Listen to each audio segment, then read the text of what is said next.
Well, good morning, all, and I would like to call this meeting to order and welcome everyone this morning. Welcome to all members of council that are joining us in person and virtually this morning, and to all of our staff who will provide us facts and information so we can make decisions in the best interest of the corporation of ACW and all of our residents, full-time and seasonal. Welcome also to all members of the public in attendance this morning and media who may be joining us. Meetings of council are live streamed on the Township's official website in accordance with the live streaming and virtual participation of meetings policy.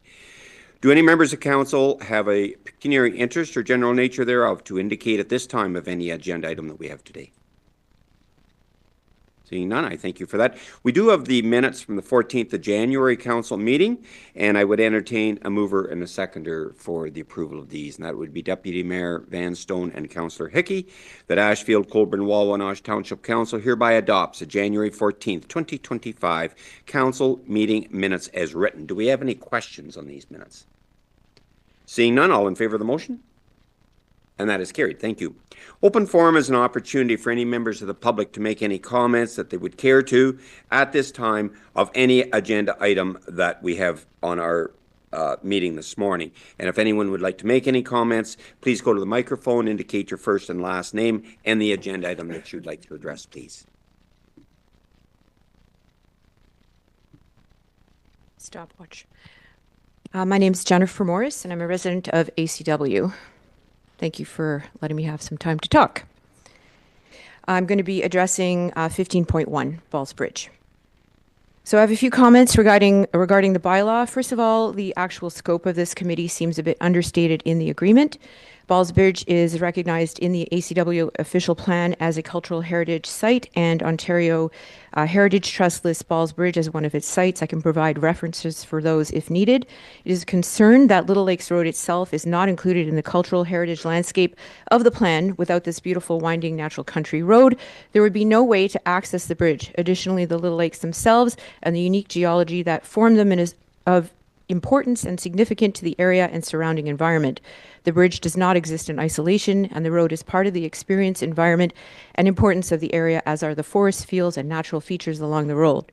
The G2G Trail, of which I am an official volunteer, uses the Little Lakes Road as an official detour for the trail, winding through a section known as the Moore Mile from Heron Line, down River Line Road, along Little Lakes Road, up the Baseline Road, and then along the Maitland Block Road to rejoin the trail on the other side of the Maitland River. This detour is expected to be this way for many, many years to come, as a bridge over the Maitland River, where none currently exists, is a multi-million-dollar project that will take years to get funding for and to be built.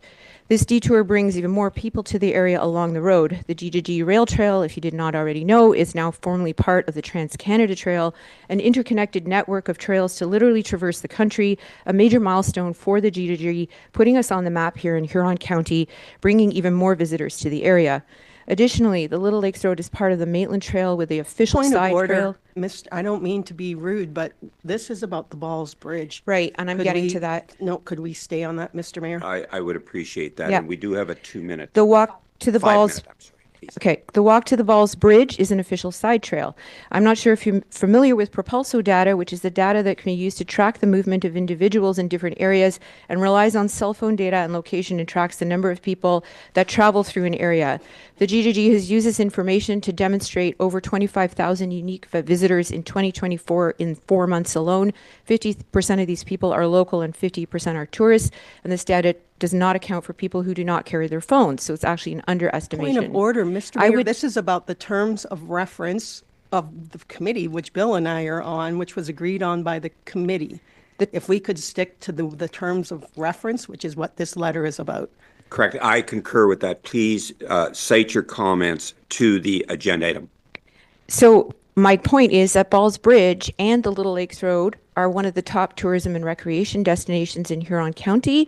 And what we're trying to establish here with the working committee is that it would include the existing Balls Bridge Joint Committee would include the Little Lakes Road as part of the scope of what the committee is doing, and that the adjoining lands and cultural heritage landscape to protect it from development, extraction, and destruction to bolster the area for tourism in the area must be included in this plan. So I'm just saying that this agreement is a little bit vague and understated. The Ballsbridge Joint Working Committee must include a larger scope and consider the surrounding area as part of the appeal and upkeep. So I'm just trying to make the point here that there's a lot of economic value and tourism value that hasn't been addressed, that needs to be addressed, and that there's funding that should go towards studying this, and that in addition to this, that there's a lot of things going on in this area that could devalue what's happening with the Ballsbridge that need to be looked at. So I'm just going to stop because you guys, my whole point here is that, you know, there's a lot going on in this area. We haven't had an opportunity to talk to council about anything. Nobody will listen to us, and it's just very frustrating at this point that we are not being heard. And I know it's not on your agenda, but we cannot get on your agenda because we are not able to make a delegation. So we have a bunch of very frustrated individuals that want to make comments and work with ACW for the future of this community together. And we're just asking that you listen to us. I have to go to work. The council meetings are at a very difficult time for me. I have people already waiting for me. Thank you for your comments. Is there anyone else that would like to make any comments at this time regarding any agenda item? And seeing none, we do not have any delegations this morning, and we'll move on to our Treasury Department. And 6.1 is the council remuneration and expenses. It is public knowledge for information purposes. Are there any questions or comments from council on this? If not, 6.2 is the Ontario Trillium Foundation Capital Grant regarding the Ben Miller Parklands. And the intent is for staff to prepare an application for this through the Ontario Trillium Foundation for upgrades and accessibility improvements to parkland encompassing at the Ben Miller Community Hall and Ball Diamonds. Any questions or comments on this? Councillor Miltenberg, please. Yeah, first of all, I think it's a great idea. Second of all, is it for like the conceptual drawing that we could then adjust afterwards, or is it the playground part of it, or is it just for the walking trail? Or I didn't quite catch what the scope of the grant was going to be. Okay, thank you for that. I will defer to staff. Treasurer McManus, please. The intention is to have a call with OTF representatives in the coming weeks to understand which components of our concept plans would be eligible for funding. And because the playground equipment is already in motion, it would obviously include that. And then ideally some of the accessible paths around the property as well. That's what staff initially had just thought about in discussions, but we'll find out more once we meet with OTF. Perfect. Thank you for that. Follow-up, Councillor Miltenberg, please. Yeah, thank you. And so you're talking about a one-on-one coaching call that they offer. Yeah, and then we'll take whatever recommendation they say is more grantable. I think it's excellent. Thank you.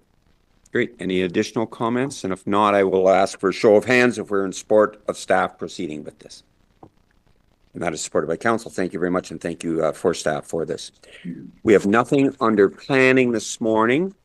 8.1 is our building department. 8.1 is the cooperative education student placement. It is for information purposes, an excellent opportunity to coach and work with young people and encourage them. Any questions or comments on this? Councillor Miltenberg, please. Actually, I have one more question about the last item, if we could go back. Please go back to that. So speaking with grants specifically, sometimes grants are more successful if we have skin in the game. And the deadline is March 2nd. Our next meeting would have time, if you had the coaching call, to do a pre-budget approval that you could put something in the grant if the coaching call was in a timely fashion, or would, not sure if I'm making my question clear, but the grant, if we're going to do it, might be more successful if we say we're going to put money in it. And if we're going to decide after the grant entry, is there some way that we can give staff direction that, or would it need to come to another meeting? And can we get the coaching call in before that meeting then? Okay, thank you for the question. Again, I'll defer to staff or CAO, please. I think we already passed a resolution at a meeting prior. I looked to Florence for clarification. There was a resolution passed about the playground equipment. So under, Clerk? so under the playground policy, we did pass a motion that we endorse the project. And then obviously at budget time, you'll have to dedicate some funds to it.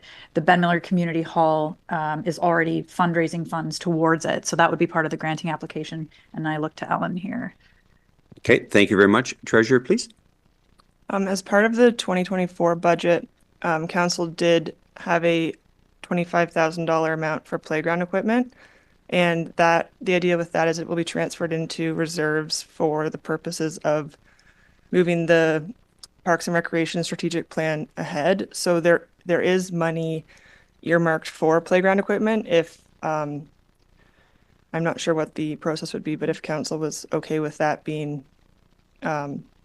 put towards the grant application project, then. So that would be part of our skin in the game. Please continue, Councillor Miltenberg. Yeah, so I think from what I know of those applications, what you could do is say, we have money in reserves that we will be asking permission to, because that would be money asked for but not yet guaranteed, and we will be asking at budget time for this amount, right? And then if we get the grant, they'll say, did you get the money type deal? And then that kind of, we could put money in theory and then decide afterwards. Yeah. Okay. Yeah, I Thank think you. that's agreed by staff. Yep, okay. Good with that? Perfect, thank you. So nothing on 8.1, and congratulations for doing that, mentoring the youth. Under administration, we have a variety of items. The first one is the Ben Miller Ball Diamond Area Service Agreement, and that is for grass cutting provided by the Lucknow Rec staff. Is there any questions or comments on this? We discussed it previously, so I'll ask for a show of hands if we're in support to consider that under Section 18 as a bylaw. And that is supported by council. Thank you. The 5-year corporate strategic plan, again, great idea. And thank you very much for our staff for proceeding with this.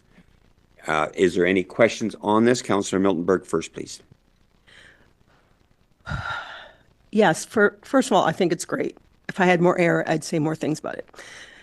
My second question is more to process, because it's clear it's being followed. Now, when ACW first started doing strategic and action plans, there was not perhaps the staff that was capable or the interest in council to pursue it the way this council is. So at that time, the Deputy Mayor, Roger, and I would go over the strategic plan and then say, okay, how about this for action plans? And it was more council-driven than staff-driven. This looks like it's staff-driven, which I'm delighted by. Is that the way it's going to continue? Okay, thank you very much for that. CAO Becker, please. This comes from the action plan. So when we did the strategic plan with the community and the council, it came up with a strategic plan, but there were action plans within. So we're pulling from that action plan these items. So we're just letting council know this is what you've accomplished to date. So the action plan is done, and it's part of that. If you look at that box above that Kelly has included in there, that's basically the actions. Okay, thank you very much for that. Please follow up, Councillor Miltenberg. And I am by far not the expert on this. When I say the Deputy Mayor and I did it, was mostly the Deputy Mayor. However, the way he explained it to me is there's a strategic plan and an action plan and an implementation plan. And from the action plan, and Roger, if you're listening, if I'm getting them mixed up, I apologize. From the action plans, you say, what can we accomplish this year? And then we would suggest that. So is that an internal staff saying this is what we could accomplish? And I'm happy for it to be that way. Let me make that clear. But that is not how it started, so I'm not really sure how it's supposed to be done. Okay, again, I'll defer to our CAO for process, please. So as I said, there is the strategic factors and defined by that action plan. So staff looks at that and they go, okay, what else do we need to do? And we always look at different ideas of what we can do. And of course, it goes hand in hand with council. Council has to support these initiatives, and we're going to continue moving forward to seeing what the next steps we can do is try to facilitate all those in the action plan. And when I look at that list, I'm blown away how much has been accomplished. Like I'm very proud of what everything has been done. So staff's going to continue monitoring. If we need any further direction from council, it'll come back.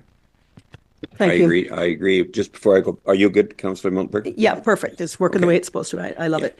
Okay, thank you for that. And it is for information purposes. And I think it's always important. We always look ahead to what to do. And it is important also to reflect on what we've accomplished. as a municipality and accomplish on behalf of our residents. So thank you very much to our staff for this process and proceeding with it. 9.3, the Ben Miller Ball Program Update. This is something that I think is very, very important, and it's close to my heart because it's for youth. We are in need of a convener for this, and I will open it up to council for comments on this as far as the best way to proceed, and I'll start with our Deputy Mayor Vanstone, please. Thank you, Mr. Mayor. I read this and it was kind of taking me by surprise. Anyways, what do we do? Who looks after the softball in Lucknow? Because, as I said, way back when we amalgamated, this ball diamonds and whatnot were supposed to be brought into this and dealt with as a recreation outfit. Now, granted, it was volunteers for the longest time, which is great, if you can have volunteers, but I don't want to see it go by the wayside just because we can't get volunteers. If we need to hire somebody to run the damn thing, I think we should do it because it's very important to a lot of families and a lot of children down there. So I'd like to know how that operates in Lucknow, and if there's somebody already there that we could enlist to help us, or, if not, then we got to look at another alternative. Thank you. Okay, thanks for the question. CAO, please. So as indicated in the letter, in the report rather, the ideal situation would be have an association. I think that'd be the best thing to do, to like Ethel and some other ones that I referred to. They have their own association, run similar like minor hockey. But going back to your initial question about Lucknow, Lucknow runs it basically the same way as we do. Our facility manager in Lucknow, he accepts the registrations, which we do. He also puts a plead out to the public for volunteers, and he does get volunteers. And in Lucknow, it doesn't happen without volunteers either. So our facility manager doesn't go to the tri-county meetings. He does not coach all these rooms. He does not convene it. He may book the diamonds and the diamonds, and he'll also make sure that there's referees in place. But by all means, after having a conversation with him, he needs volunteers as well. And if he doesn't have volunteers in Lucknow, their programs don't proceed either. So he basically does what we do here, except maybe two little steps about booking the diamonds and calling the umpires. But he still needs volunteers as we do here. Okay, thank you very much. Does that answer your question? And I'm looking for other thoughts. Deputy Mayor, please. Well, it does answer my question, but it doesn't solve my problem because, I don't want to see this thing go by the wayside and not be looked after. And there's got to be something happening down there. So whether we take this, is there any short term, like to get this year going? Could we operate it, get it going for this year, and then work on something to get something more stable in place? Because once you lose a year, you lose it. It's gone. It's just not going to come back. And there's a lot of people who've worked hard to get it to the position it is in now. And there's, as I said, kids down there that just love it. And I'd hate to see that taken away from them. So we need a solution somehow. Thank you. And I concur with those comments 100%. Councillor Miltenberg and then Councillor Snowden, please. Well, I concur with the sentiments. I'm not sure I concur with the conclusion. I agree with the staff recommendation. Number one, that we make the final appeal to the parents, emphasizing that it will not run this year without a softball convener. And if it shuts down, I think that's, in my experience, I don't know the people of Ben Miller certainly, but in my experience, when there is the threat of shutting down, people step forward. That's when it happens. And having been part of a community where something shut down, and for 2.5 years, we didn't have any space before we started again, it can be done. It's more difficult. I'm speaking, of course, of Kingsbridge, who I think that I agree with the staff recommendation. I think that we make a final appeal, say we need an association. Perhaps we can help structure that association and maybe in not this year's budget, but next year's budget, maybe the social softball convener could have a higher honorarium or something. But I think communities all over have programs that everyone's worked really hard to get to where they are, but it needs volunteers to continue. And I agree with the staff report. Okay, thank you for that. And it is something that is very, very important for our youth and for this municipality. Councillor Snowden, please. Thank you, Mr. Mayor. I agree with the sentiments by both Deputy Mayor and Councillor Miltenberg. I guess I would ask staff if it's at all possible, as opposed to just reaching out to parents and people in the community. Would it be effective or somewhat effective if we reached out to maybe some former players that played in these leagues that is maybe studying one of the local universities or colleges in an athletic program or a teaching program of some sort, just to expand the reach and expand the search a little bit for a convener. And I agree with you, it does sort of beg to be part of an association, but I wouldn't want it to be an association or nothing. If there was an opportunity that we could reach out to some key members in Ben Miller that would know who some of these students are that played in these leagues at one time. And I think Deputy Mayor Vanstone is a good person to reach out to. I'm sure he would have some ideas, and that they're, maybe students somewhere and they would jump all over this, especially, if council would approve a small stipend for them to do that, that they could add on to their already summer job somehow. Okay, thank you. So I'm going to ask staff, what has been the circulation that has been sent out to the parents of the youth that are currently involved in the program? It's on our, I'll leave it there. What has been the circulation of this request, please? So the letter is attached. Like, council see the letter? Yes. And Sorry, I'm unclear what the question is. Sorry. Is it on our website? The letter was sent out to everyone, as I understand, who had children registered last year by letter. And I'm confident it was on social media, but I look to, maybe Kelly can assist me with that. Okay, thank you, Kelly. Deputy Clerk, please. Yes, it was on our website and social media as well.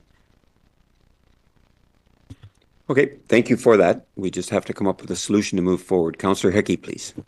Thank you, Mr. Mayor. A lot of times it's that person that has to step up to be the leader scares some people away. Some people in volunteer positions, they want to help, they just don't want to be the top person. Are we able to discuss having the same setup as we do in Lucknow, as Steve overseeing volunteers, have Steve be the leader of volunteers, just so it's not that head person we're trying to get from the community to step up to the plate right away? Okay, thanks for the question. CAO, please. Keep in mind, the facility manager in Lucknow is not the ball convener. I want to be certain that council knows that the facility manager in Lucknow is not the ball convener. He organizes it the same as we do, except those 2 points that I raised about booking the diamonds and calling the umps. And I'm sure we could accommodate those two things somehow if I talk to the facility manager in Lucknow. However, getting the coaches and attending the meetings, that still has to be done by volunteers. I would suggest we move ahead with the first bullet, and in that letter that goes out to everyone, that we basically don't call for ball convener, we call for volunteers. And maybe they can work as a team, as opposed to, as you indicated, that some people don't want to be in charge. And maybe if you had 5 volunteers or 4 volunteers, they can all take the lead as a group, be softball conveners as it being one person. So, thank you for that, Councillor. Is that okay, Councillor Hickey? Councillor Miltenberg, please. Mark, this is why you're the big boss, because I thought of that too, because I just reread this letter. And I thought, while I would want to help, I would not want to be that person. That's a big job. So if we recirculate it, saying, we're trying to create an association, these are the different talents we need. So it's a committee doing it, and then someone will more naturally rise to the top in there. I think that there are people that will do this. One person that will do all that, like I wouldn't want to do that. But I would be happy to help if I, wasn't overworked and didn't live near Ben Miller. But you know what I'm saying? Like, that's a really big ask. I think if we chunk it up and try again, and I think Anita's recommendation to go further afield, to maybe send it to, like, I know Port Albert has a senior previous ball player who just started running the little thing because he likes baseball. Like, people traditionally 55 up, not all of us, but traditionally 55 up have a little more discretionary time, want to be involved in sports and can't necessarily play them anymore. And maybe that's the target audience for this letter as well. Thank you. Those are my comments. No, great comments. Deputy Mayor, please. And I'm more than happy to see the letter go out and see if we can't get some, but I don't want to see this fail. So this will come back, will it, at some point in time before it's too late to have this happen? Because, I don't know when registration normally goes, whether it's now or a month from now, but I don't want to see this all of a sudden back here at the end of April and saying, okay, well, it's too late, we're done for the year. So I would like to see it come back to us so we have some input on it before it's dissolved. Okay, thank you for that. So I will defer to our CAO for timing of what your question, please.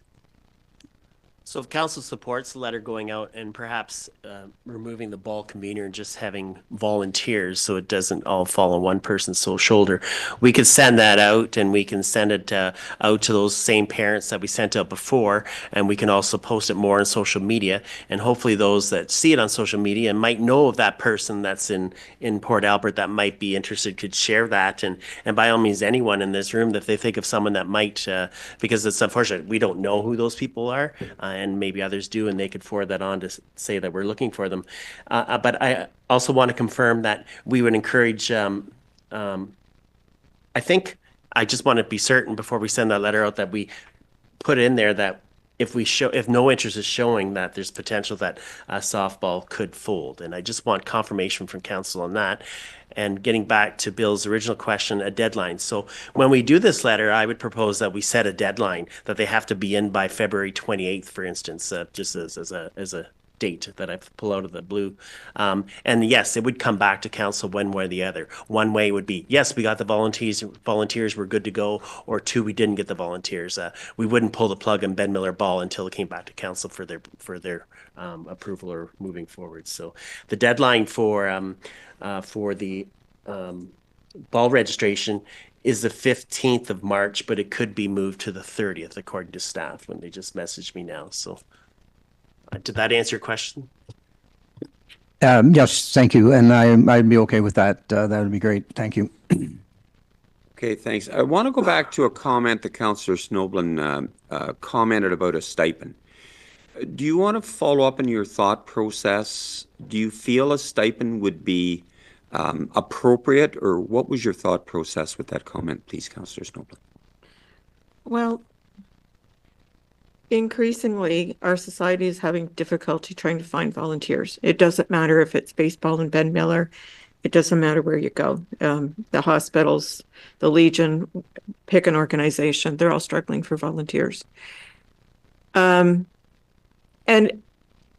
I'm not saying that a stipend would be something we'd offer that somebody would, make a down payment on a house with or a car, but it would show an appreciation.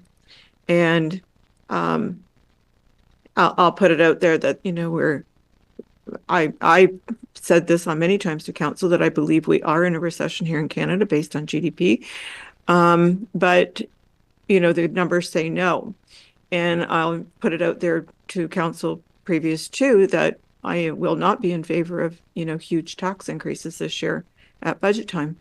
However, when we're talking about programs like this, I see this as a small budgetary item that could affect a whole community. And not just a community in Ben Miller, but a community of youth and participation of youth. And I think we have to balance that with, maybe keeping ACW an attractive place to live and work. And by keeping youth involved, that attracts people to our municipality. So going back to a stipend, do I have a number? not really, but even $1,000 or $2,000 to a student that's in university or college that's facing tuition prices. Why don't we think about that? That student might come back to ACW to live and be a taxpayer someday. So I think we have to be forward thinking that way. And in terms of a stipend, I don't think it would break the bank on council to not only help out a student, help out a youth baseball league, help out a community. Okay, thank you for that. Councillor Miltenberg, would you have a comment, please? Yeah, I would. First of all, I agree with you. And it's not, we're not talking about Ben Miller here. My grandkids live across from Brookside and they play in the Ben Miller League. So it is ACW. I like that idea, Anita, but I think then we would need to give more staff direction, because right now we're talking about looking for volunteers. Are we saying now that we should simultaneously also be looking for a university youth who would like to be the softball convener and have these other volunteers already lined up for him and give a stipend? Because I would agree with that, but that I think requires more staff direction than we've given them. Okay, thanks for that. Councillor Snoblin, a follow-up, and then I'm going to go to Councillor Forrester, please. Okay, I don't argue with you, Councillor Miltenberg. I do agree that we would have to give staff further direction.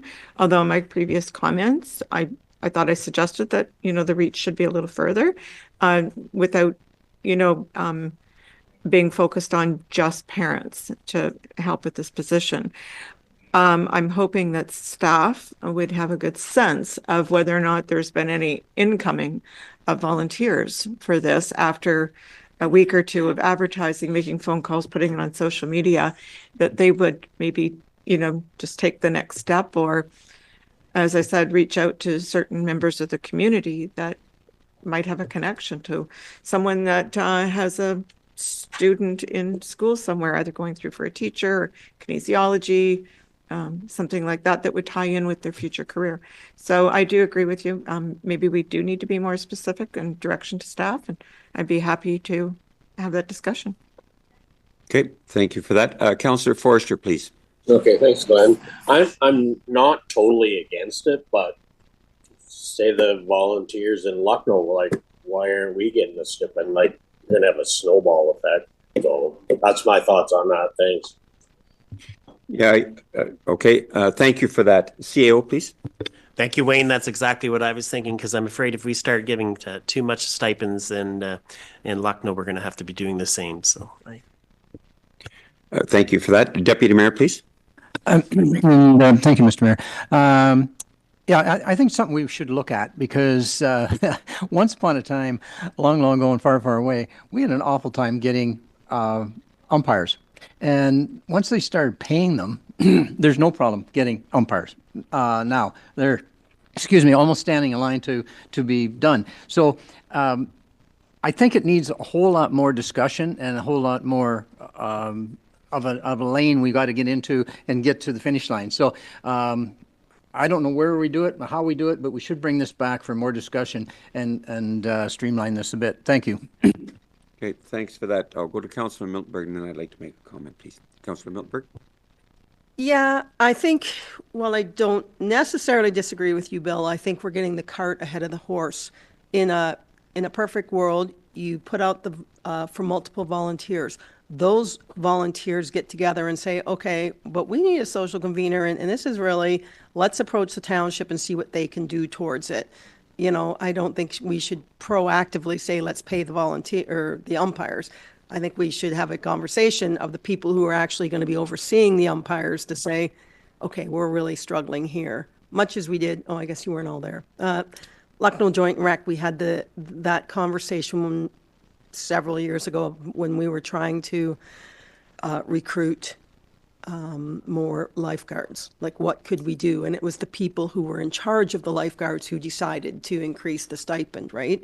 So I think that we should try it the way it should work first. Get the volunteers. The volunteers then go, okay, and it's saying that staff will work with them.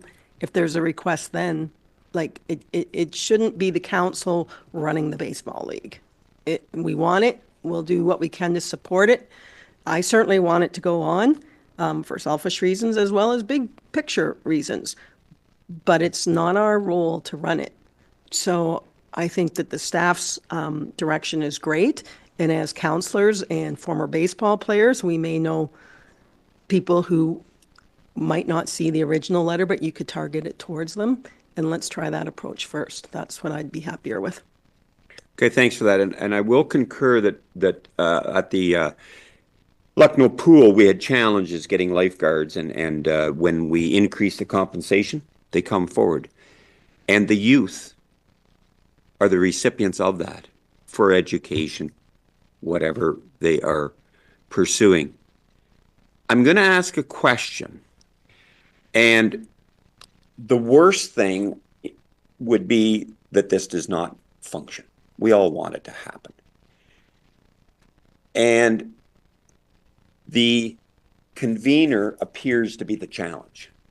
And maybe if we had a convener, we would have more volunteers, and the convener would know the people to contact that may be part of building a team. To follow up on what Councillor Miltenberg said, when this letter is recirculated and on our website, would it be acceptable to council to provide a stipend of X number of dollars, be it 500 was my original thought following Councillor Snoblin's comments, or $1,000 for the convener? And then hopefully it would build a team of volunteers around that. Is that an option? Problematic? I look forward to input. I'll go first to Councillor Snoblin, then to Councillor Milberg. Thank you, Mr. Mayor. And I wanted to respond first to Councillor Forrester's concerns about setting precedent. And I do appreciate your comments and where you're going with that. However, it's been a long time since I had kids in organized sports. But as I recall, most of the coaches, or a lot of the volunteers and coaches and conveners and so on, had kids on the team. So they were going to the game anyway. But I think when you're talking about a convener, that's something over and above just driving the kids and making sure, getting them to the ballpark and putting them on the bench and, setting the batting order and that sort of thing. So I do agree with the mayor about let's look at a limit, and $500 is a good place to start. Totally agree with that. Okay, thanks for that. Councillor Miltenberg, please. Yeah, I totally disagree. When the Lucknow Joint Rec Board increased it and we got it, it was the board who made that decision, the people in charge of the program, not the council. The board did it and brought it back to council, but it was those people who made the decision. We've just directed staff to break up the convener position to see if we could get a association instead of one person. So to say, let's give money for one person, well, that goes against what we just told staff to do, in my mind.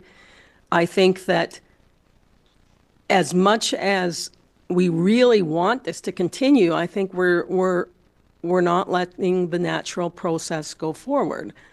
I think that we have a date of February 28th. Let's see what volunteers we get. Let's talk about it the first meeting in March, and then talk about a stipend if we have to. You still have a month. But I think to start out saying we need volunteers plus one of you is going to get paid is really problematic. That's my opinion. Thank you for that. Councillor Snoblin, please. I apologize if I didn't express myself clearly or didn't state myself clearly, but I thought that's what I had said, that, maybe let staff proceed the way they're going. And if they would have an idea within the first couple of weeks or so, whether or not they had anything incoming, and then go to step 2. I thought I made myself clear on that, but perhaps I didn't. I apologize. Okay, thank you for that. Deputy Mayor, please. Yes, thank you, Mr. Mayor, and this would be through to Mark. I want to keep this, as you know, fair. I think we're all ACW residents, so I want Lucknow to be just as well as Ben Miller. And so if we did come up with a stipend, and then I would want to make sure that there's a coordinator in Lucknow would get the same thing as the one, say, down here. Or the ideal would be to have one guy step forward that had the time to do it all. But I honestly don't know. And that's why I think we need to get this further down the road and then come up with a whole lot of ideas to make sure it kept going. So thank you. Okay, thanks for that. Councillor Miltenberg, please. I think we should keep in mind that there is a convener for minor soccer. There is a convener for hockey. There is a convener in Port Albert for we can't just do Lucknow and Ben Miller and one sport. This is what Councillor Forster was alluding to. Like we're not just talking baseball, because then why are the soccer volunteers doing it? Why is the hockey guys doing it for free? Like it sets a precedent. And would be a huge budget item for all the sports. And I think we need to tread very carefully.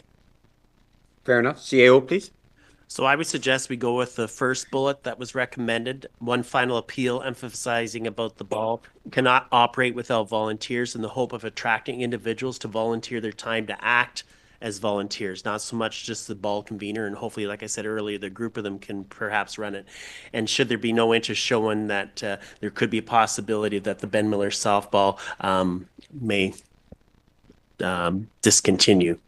And if council's okay with that, staff will get on that right away, and we'll set a deadline for those interested. I'm very hopeful that this will come back in a positive manner. I think, like Jennifer Miltenberg indicated, that when people see that they were struggling to find volunteers, there's usually someone that steps up to the plate.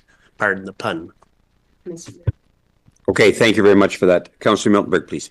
Yeah, and just anecdotally, one of my grandson's hockey teams was going to fold because they didn't have a coach. And then they asked somebody and said, it will fold if you don't do it. And then he became the coach. So, you always hope somebody else will do it, but then you do lots of people step up when it needs to be done. And I think to put that line in there is integral, important. Okay, so is this a direction from Councillor Forster, please? Thank you for that.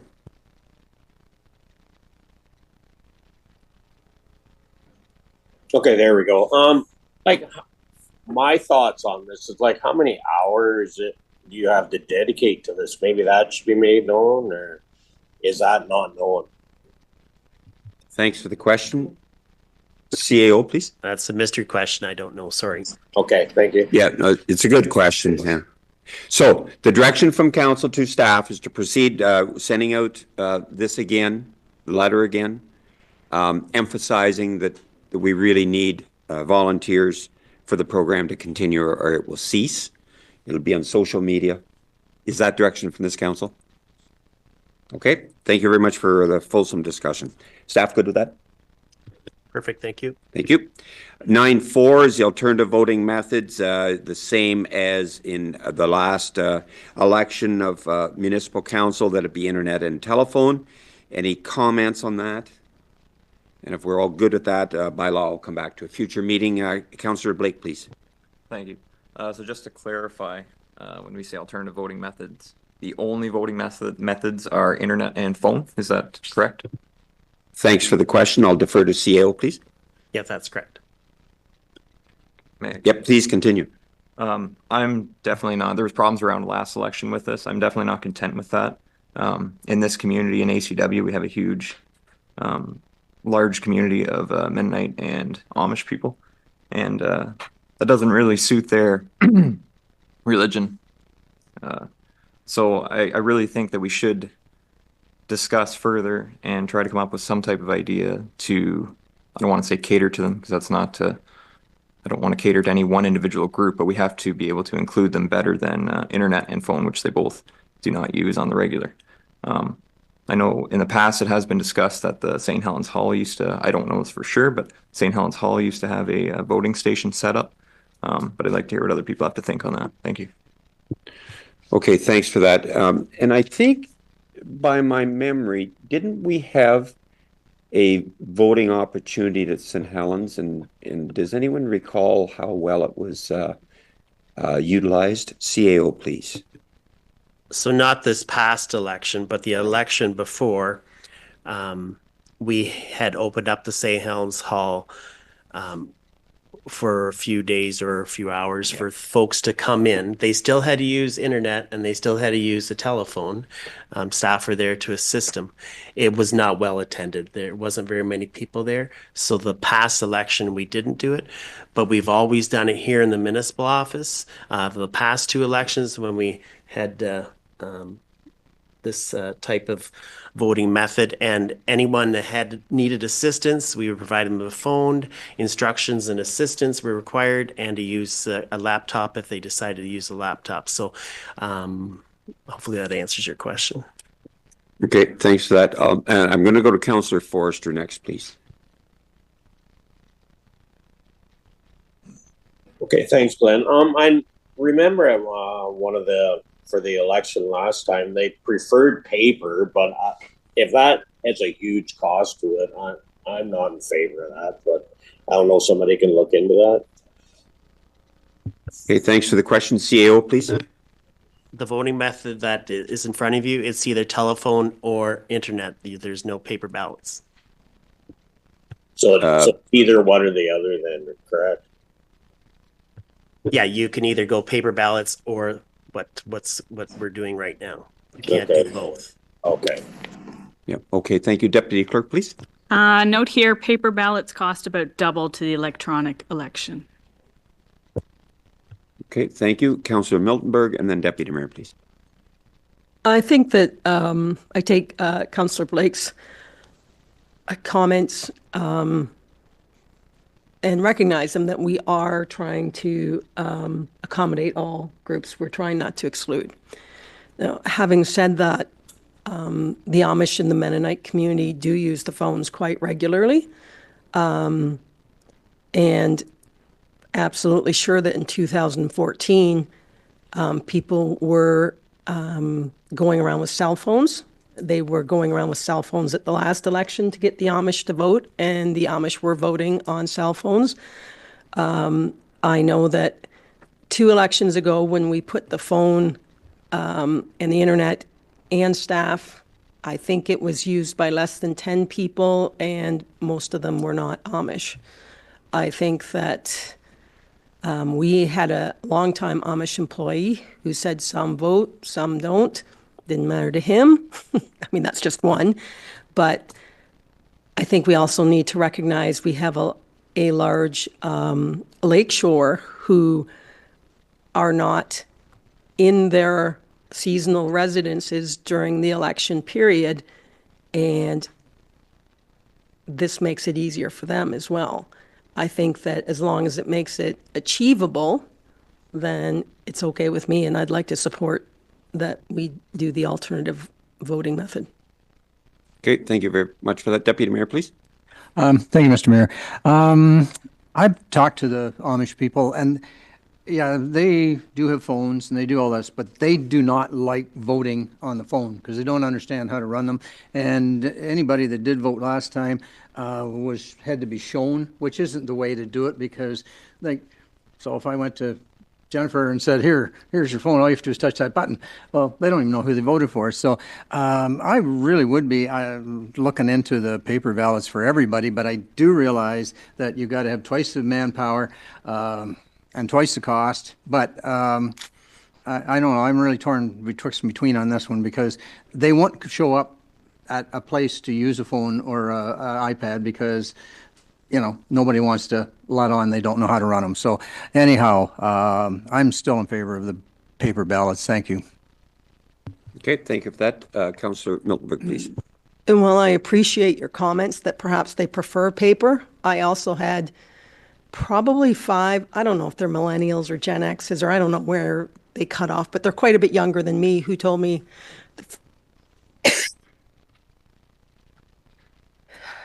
the first time they voted in an election was the last time, and they did it because it was so easy and they really liked it.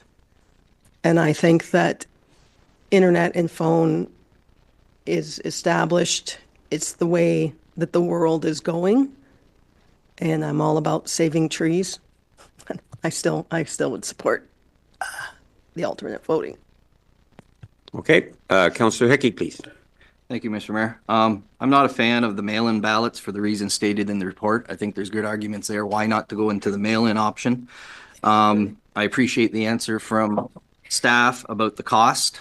I had a question about that, the cost comparison between internet and phone option and the ballot station. Last election, we did have a big issue with the voters list, which is out of the hands of ACW staff. That's now with Elections Ontario. I understand that, and hopefully that's fixed for this time.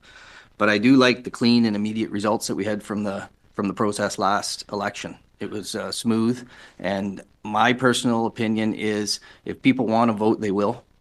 If it's a voting station or if it's on the phone or internet, they will vote. If you put it out in the St. Helens Hall, for example, that's not saying they're going to come, even if there's paper ballots. So I'm in support of this to stick with the internet and phone voting. Thank you. Okay, thank you for that. Any additional comments? Councillor Snowden, please.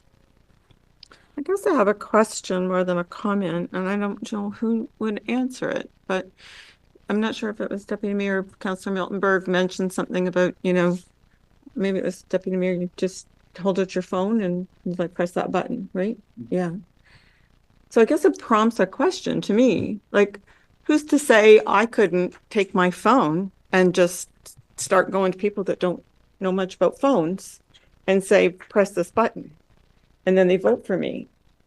Is there any research or data that is available to find out if candidates have done that in the past in elections? I'm not talking about just ACW, but, provincially or regionally. Okay, thank you very much for the question. CEO, please. Like there's security features that you have to put in. So, and I can't comment on that because I have no idea. Because if that's probably fraudulent, so I don't have that answer. So, yeah, well, that's my point. Is that is there a fraudulent prevention somehow that is incorporated into the electronic voting system? I'd be curious to know. Okay, thanks for the question. CEO, please. keep in mind, if someone gives them the PIN number, they basically authorize them to do so. So I don't want to really get into the weeds with this particular topic because but if someone gives you the code and gives you the phone to go ahead and vote, they've obviously given you the permission to do so. Because you still need the code. You just can't say you can't vote on everybody's behalf without the code from the individual. Yes, everyone has a exclusive PIN to themselves as far as voting. It is my understanding. Does that make sense, Councillor Snowden? Okay. Okay, further discussion with this. Are we good with the internet and telephone voting? If so, as I indicated, a bylaw will come back to a future meeting on this. So thank you for the discussion. Under the Water Department, Veolia report. It is for information purposes. Any questions or comments on that? Councillor Miltenberg, please. I'll try to get it out real quick. There was a spike in arsenic. It got fixed. Are we concerned? Thanks for the questions. CAO, please. Just bear with me till I call up the report. Sorry. Can you refer what page you're on? Sorry. Oh, there it is right there. Arsenic samples on December 17th were TW were compliant. We're compliant. I don't understand. Like it says they were compliant, so I don't know. Okay, thank you for that. We'll give Councillor Miltenberg a moment.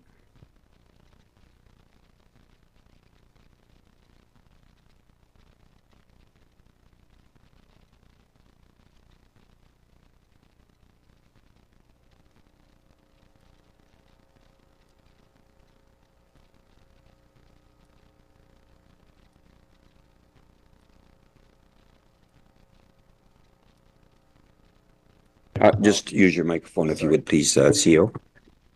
Half the bubble. It still wasn't over the top. Like the top, I think is, and I'm sorry, I don't have these numbers in my head, so I don't think that exceeded the acceptable levels. It's just indicating what it was. Okay. All right, good. Thank you very much.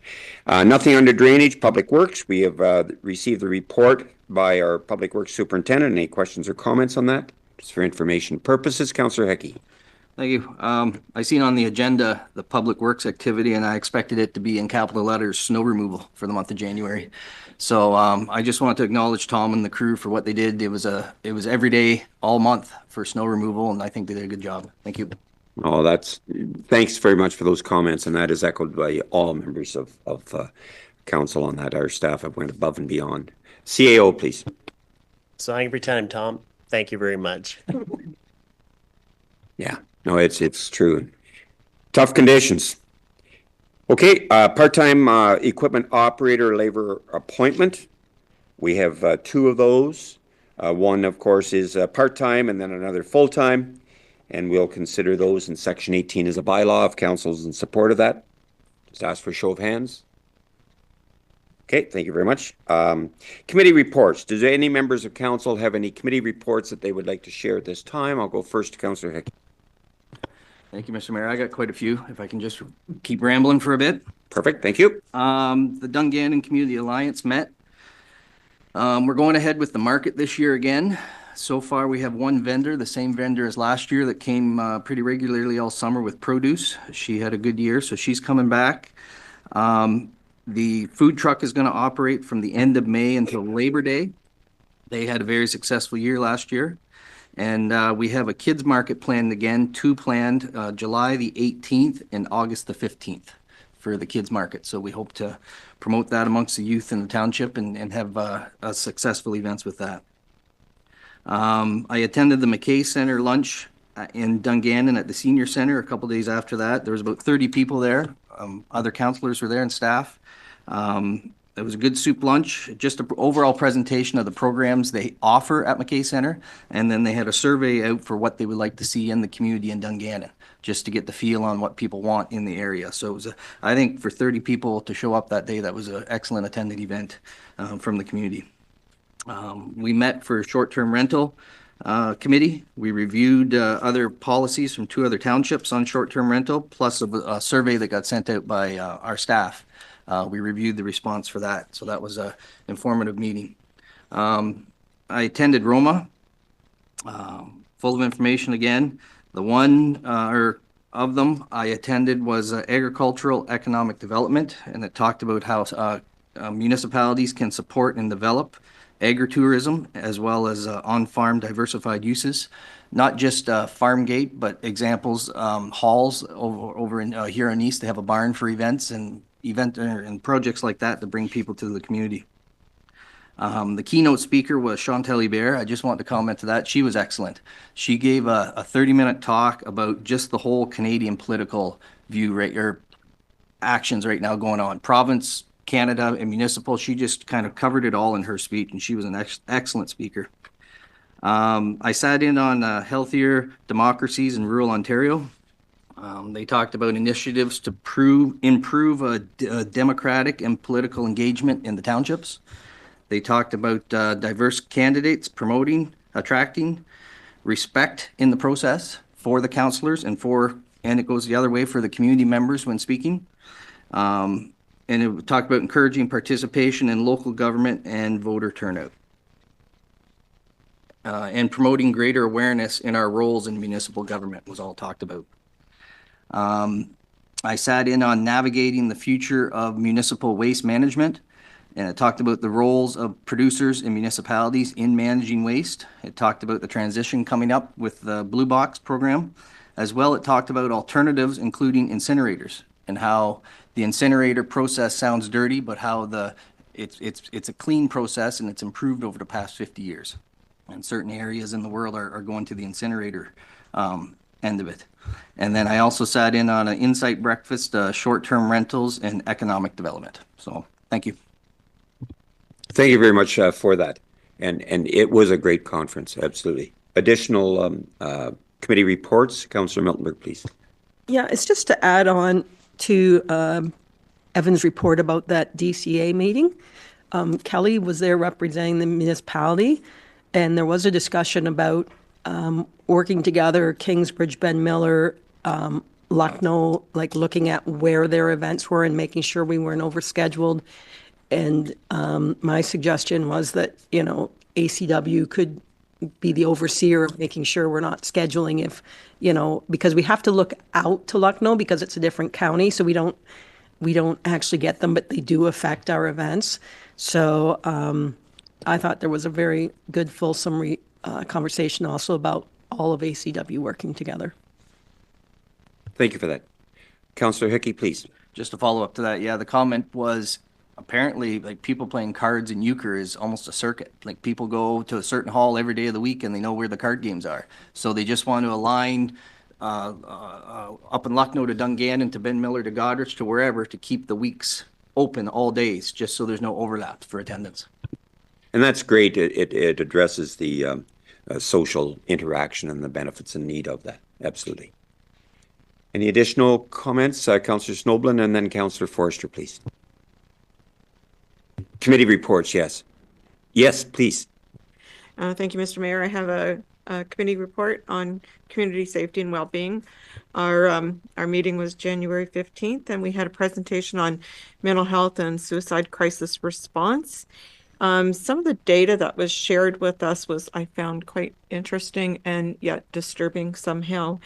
In 2020 to 2023, there were 17 suicides here in Perth, and that males are at a greater risk by 50% in the age range of 45 to 64. And given that we're an agricultural community, I couldn't help wonder myself if that is tied to mental health issues in the agricultural sector. There was also, they reported on the official launch of the mental health and addiction campaign, which was January 10th in Clinton, and it was the largest attendance. So I think this is really becoming, being made more aware of here in Perth and in the county. There was also a presentation on tax clinics, and there is a program for low-income folks in our area to be able to get tax clinics and to have their taxes filed. And they reported that $1.8 million in benefits and tax credits for modest income householders was realized in Huron County last year. And they're always looking to expand that program. And I did think about ACW. We have some areas in ACW that might be able to host tax clinics, perhaps too late for 2025, but maybe we can suggest next year to this group that perhaps we have some available space to offer for the tax clinics, because I didn't see where anywhere in the ACW area was represented for these tax clinics for modest income households. So food for thought. That's all my report.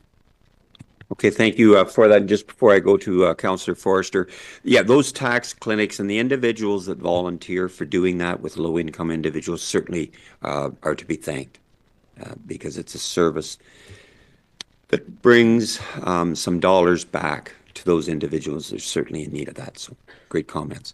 Councillor Forster, please. Okay, thanks, Glenn. On January 23rd, the medical center had a meeting. It was mainly just about budget. We're going to switch the furnace over to natural gas and repaint the parking, the lines in the parking lot and stuff like that. And on January 23rd, attended a rec board, and it was mainly about budget, and they're getting a new ice resurfacer there. And I also attended the Roma conference. I sat down in that ballroom a lot, and the main thing they're talking about there is homelessness, and they estimated that 80,000 Ontarios are homeless.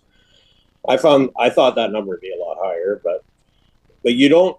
They did talk about rural Ontario. You don't see them because they don't want to be on the main street like they are in the cities because they're embarrassed to be seen by coaches and teachers, which I didn't know. And in Lucknow, we had a problem with them staying in Instabank. I guess that's common throughout rural Ontario.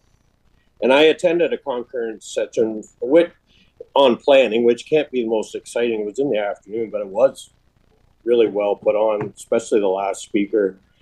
She said that in rural Ontario, we're paving over too much farmland, which I totally agree with. When you go to the cities, and these cities just keep getting bigger and bigger, and her thing on you can't eat concrete, which is true. And she also said that PEI could be underwater in 20 years. So I found that hard to believe, but it was a worthwhile conference to attend. Okay, thank you. Thank you very much for those comments. Any additional committee reports? In addition, with other councillors, I attended the Roma conference, and to say it was a great conference would be an understatement. And this time I was able to attend a variety of sessions that included mental health and addiction, the rural responses to that. To follow up on what Councillor Hickey said, Chantel Herbert was just amazing. Her knowledge and comprehension that she shared was certainly beneficial. We're very fortunate in our area to have an MPP, Minister Thompson, Minister of Rural Affairs, that is so highly respected at this conference, and her comments were certainly well received. I also attended sessions on cybersecurity and, you know, the infiltration and consequences of that, and really appreciate our staff being so focused on that. In all, as commented by others, it was a great conference with great keynote speakers and different sessions, whether it be on land use planning, and we actually on the panel on the last day was our Director of Planning for Huron County, Sandra Weber, was on the panel, and that speaks really, really well for Huron County in our area on planning. So tremendously worthwhile conference. Yeah, please ask the question, Councillor Miltenberg. Yeah, I was, of course, unable to attend this year, to my dismay, but it sounded really good. And I know that as attendees, you do have access to some of the things afterwards online. Do you know if the keynote speaker, in particular the Chantel or whatever her name was, would that be accessible to other members of the council or not? Absolutely. It was my understanding that they commented that there would be post opportunities to visit that. So I would suggest going to the Roma website and seeing if that is possible. Please continue. Do you have to be one of the attendees to log in to look at that is my question. Yeah, and I don't have that answer. CAO, please. I don't think so. No. Okay. No, I Thank didn't you. either. No. And also, I have participated, and I hope all members of council participated in the roles and responsibility that the county and all municipalities were involved in, that John Muscarin put on. I felt that was a tremendous session, and it just provided clarity to stay in our lanes, what we're responsible for, the what, council's the how, or council's the what, staff are the how, and the mutual respect that is required between council and our staff. And I felt it was a tremendous session. Councillor Miltenberg, please. Yeah, I forgot about that. I did attend that, and John Muscarin is so well-spoken and knowledgeable. And what I find actually entertaining is he's so passionate about the interpretation, and then he explains why he interprets it that way, and it's way more information than I need, but he's so excited when he's telling you why this is the way. It's easy to listen to, actually. But that guy is smart. That's all I can say. Absolutely, and we are very fortunate to be able to access his knowledge, and he brings it across in a very entertaining manner in some regards. Okay, any new business that anyone would like to bring forward at this time for future meeting? Seeing none, we do have correspondence for direction, and the first is the Balls Bridge Board. We have representation on this from ACW, and this correspondence was received by Central Huron. Do we have any questions or comments on this? Councillor Miltenberg, please. Yeah, I'd like to address the comments that were made at open forum. If the individual wants the scope to be beyond what's in our terms of reference, then they should be approaching the Balls Bridge to be on the agenda, say, could you add that? That's the right way to do it. I'm unaware that we won't listen and won't hear, but that is the point of the subcommittees. That's who you approach. If you want the bridge the road to be part of the bridge. But these terms of reference are very similar to what was there before. It's just saying who can be on it. It's simply housekeeping. Absolutely clarifying the rules. So is council in support of this? And if so, I'd ask for a show of hands, and we'll approach this in section 18 as a bylaw. And that is supported by council. Thank you. And the second on this is 15.2. The community grant application was submitted by the United Way. It is for the coldest night of the year in Goderich on the 25th of February. And the request for that of $2,500, and that I believe is, would you clarify, CAO, that is the amount that ACW contributed to the coldest night of the year last year. Is that correct? I'm just taking from what's in their application. I think it states that in their application. I think I'd have to take a look again. Sorry.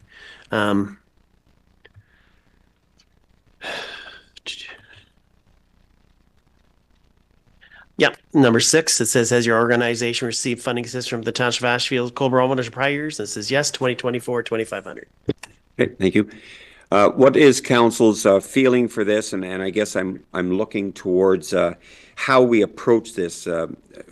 You know, it is also in 1612 as far as coldest night of the year invitation, and what's council's feeling? Are we in support of this? I'd like some input, please. Deputy Mayor, comment? Yes, I'm in support of this, and I looked at your other one down there that they've invited yourself and the CAO to walk. But I think from ACW this would be adequate. Thank you. Okay, thanks. And I would suggest it's very important that this be directed to Goderich for the homelessness in Huron County, and that is the intent for that. And I'm going to defer to our CAO. If do you have any suggestion to us on the process that it would be ensured that this is for Huron County and specifically Goderich, CAO? I would suggest if council's support of donating funds, and if Kelly can prepare the resolution, that the resolution include that it stay or remain in Goderich. Is council in support of that? Deputy Mayor? No. Yeah, okay. We're good with that. And are we good with $2,500? Okay. That is the direction from council to staff. Okay. A resolution, please.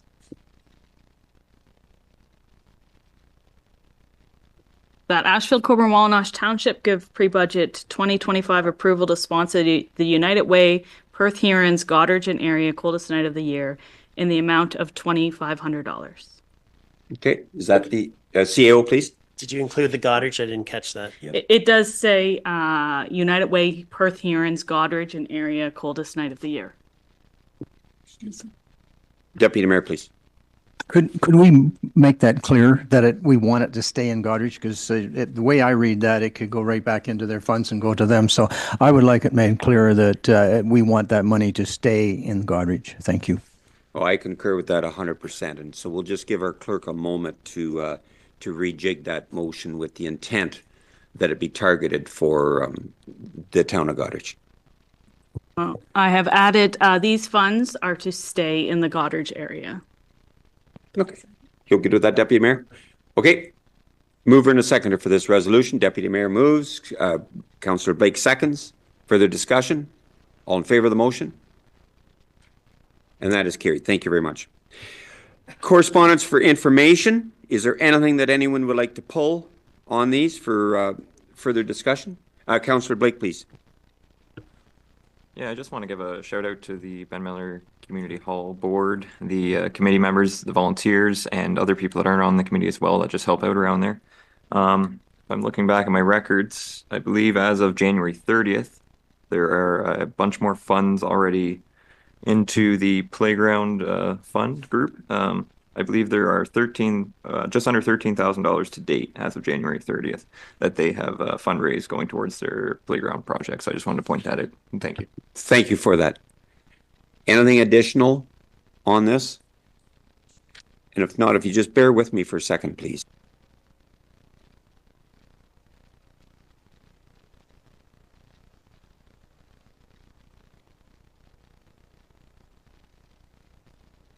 And I would like to cite item 16.4, and that is the Brookside Public School. And this is a thank you letter that they have provided to ACW. And it is in appreciation of our contribution to the playground equipment.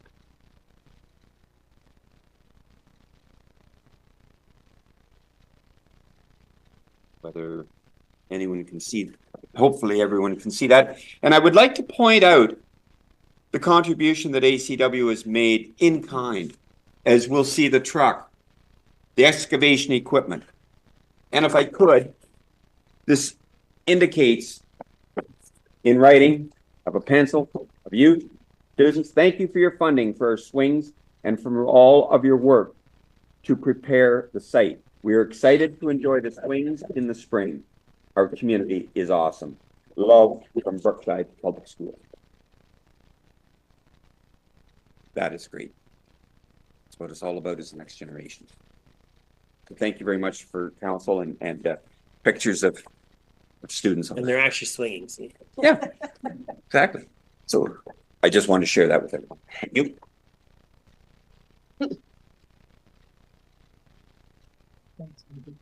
Moving on, under unfinished business.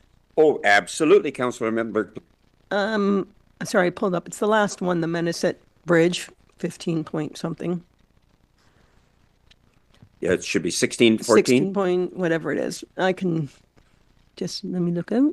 Yes, 16, 14. Now I have to make it bigger again. Hold on. Oh, shit. So it looks like it's updating it that, you know, we agreed to match the two grant applications. They're looking on the one, they're looking on the other, but it is going to cost $300,000 more, but they'll update us when it's, I guess they can. My question is might be premature, I'm not sure, but I'm guessing that means we might be asked, it was hard for me to tell how much we actually gave them, and I don't really remember what we said we gave them over so many years or something, right? First of all, what did we give them? And second, are they coming back by budget time? That's my question.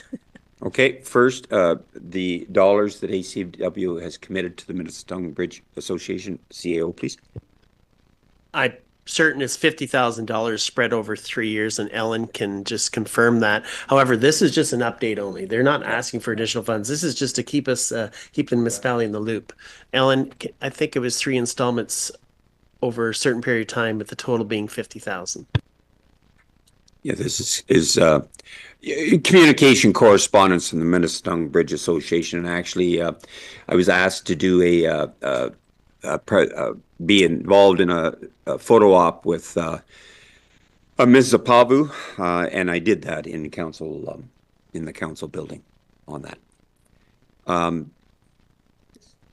Yeah, please, Councillor Melbourne.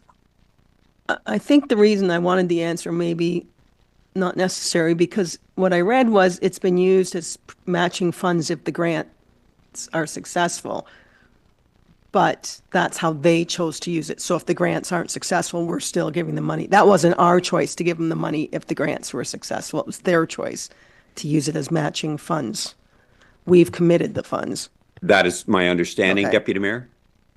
Yes, thank you, Mr. Mayor, and I hope my memory's good enough, but Dr. Dawson said that if we would donate $50,000, he would match it, and that's how we come up with that $50,000 at that point in time, and then that's going to be over, and I'm not sure 3 to 5 years, but it was over time, and I think it is 3 years, so, but that's as good as my memory can remember. Thank you. Okay, thank you for that. Clerk, or Treasurer, do you have a comment, please? Yeah, at the October, I think it was the 17th meeting, council approved $10,000 in 2024, and then $20,000 being included in the 25 and 26 budgets respectively. So yes, total of 50,000. Yeah, and I don't think the intent of this, to my understanding, is not for another request. It's just a communication update on the process. Okay. Okay, under unfinished business, the OGRA conference end of March, the first couple days of April. I'm registered for that, and along with Councillor Miltenberg, AMO in August. Is there anything, and if there's nothing else, we'll move into the bylaws. Is it okay to go around the room with everyone on these? And the first would be for the appointment of equipment operators and laborers, and it is moved by Deputy Mayor Vanstone, seconded by Councillor Snoblin. The leave be given to introduce bylaw number 07-2025, being a bylaw to appoint the position of equipment operator / laborers for the Township of Ashfield-Colborne-Wawanosh, and that it now be read severally a first, second, and third time and finally passed this 4th day of February 2025. All in favor of the motion? And that is carried.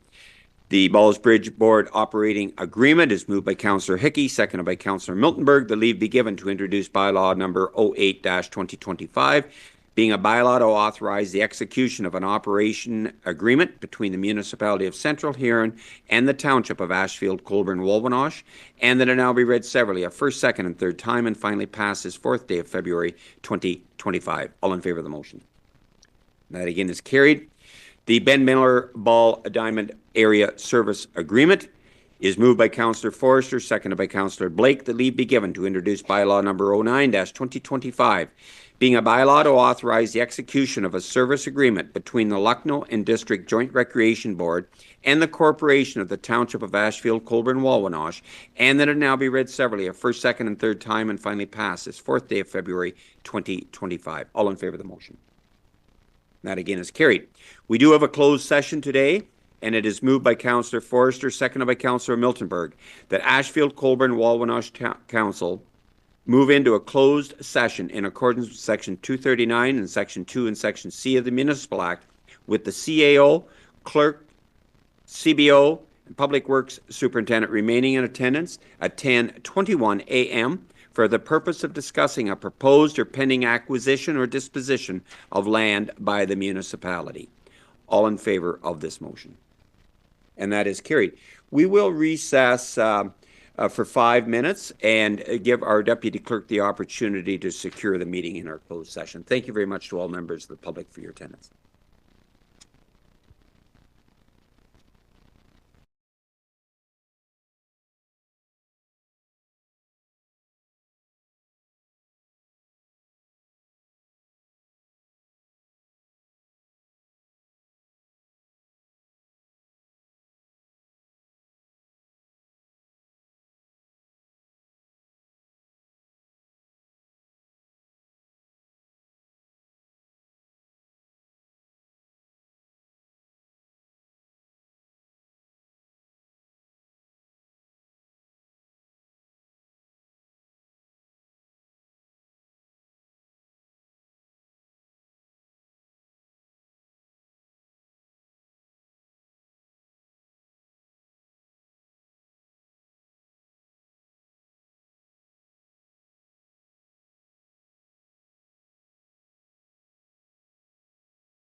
Okay, with that, we are now in our open session. I would entertain a mover and a seconder to rise from our closed session. That would be moved by Deputy Mayor Vanstone, seconded by Councillor Snoblin, that Ashfield-Colborne-Wawanosh Township Council rise from the closed session at 11:06 a.m. All in favor of the motion? And that is carried. Reporting out, Deputy Clerk, please.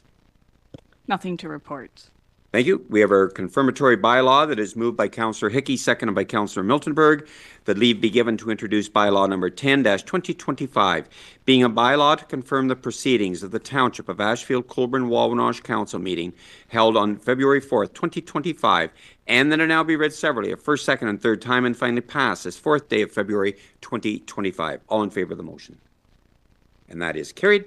And the adjournment would be made by Councillor Forrester, seconded by Councillor Blake, that Ashfield-Colborne-Wawanosh Township Council does now adjourn to meet again on the 18th of February, 2025 at 9 a.m. or at the call of the mayor. All in favor of this motion? And that is carried, and thank you very much to everyone, all members of council and our staff for our meeting this morning. Thank you.